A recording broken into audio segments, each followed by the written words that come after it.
Ce dimanche, l'ONG QVP a brisé le silence en organisant un panel autour de l'infertilité, sous le thème « Infertilité entre pression sociale et violence invisible ». Pour la coordinatrice de l'organisation, le choix du thème n'est pas fortuit. C'est des thèmes qui sont un peu dans le tabou. On n'en parle pas souvent, mais autour de nous, il y a beaucoup qui en souffrent. Des femmes qui sont taxées de stériles. Moi, j'ai vu beaucoup d'exemples, des femmes qui étaient dans des ménages.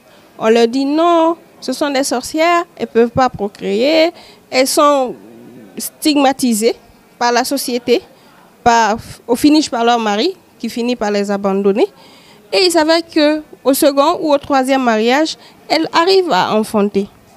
Parmi les panélistes, Adjaka Djetoubari, membre du club des jeunes filles leaders de Guinée.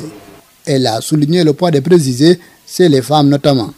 Dans nos sociétés, surtout dans les sociétés africaines, la femme est considérée le plus souvent comme le problème quand il s'agit d'infertilité. Et donc c'est quelque chose qui est très fréquent.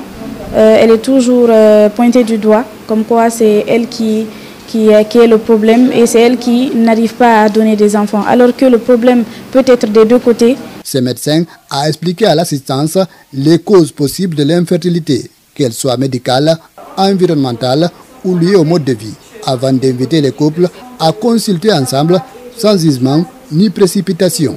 L'infertilité peut être liée d'abord à la cellule qui donne, on va dire l'œuf, l'ovocyte, les anomalies liées à l'ovocyte ou des contraintes mécaniques, par exemple au niveau de l'utérus qui est l'endroit où se développe le produit de conception. Donc un problème mécanique, un problème au niveau des trompes, un problème au niveau même de la cellule germinale peuvent causer ces problèmes d'infertilité chez la femme. La fertilité n'est pas forcément liée à la virilité.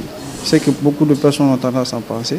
Un homme viril peut bel et bien être infertile. Cet imam a rappelé la dimension divine que peut revêtir l'infertilité, tout en réaffirmant la position de l'islam en faveur des droits des femmes. C'est que l'infertilité n'est pas une fatalité. C'est une épreuve qu'Allah inflige à ses serviteurs. Donc s'il te choisit et il t'inflige cette épreuve, tu l'acceptes.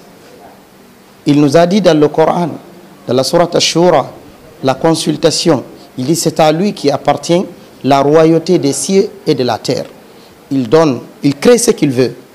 Il donne des mâles à qui il veut, il donne des femelles à qui il veut et il rend stérile qui il veut.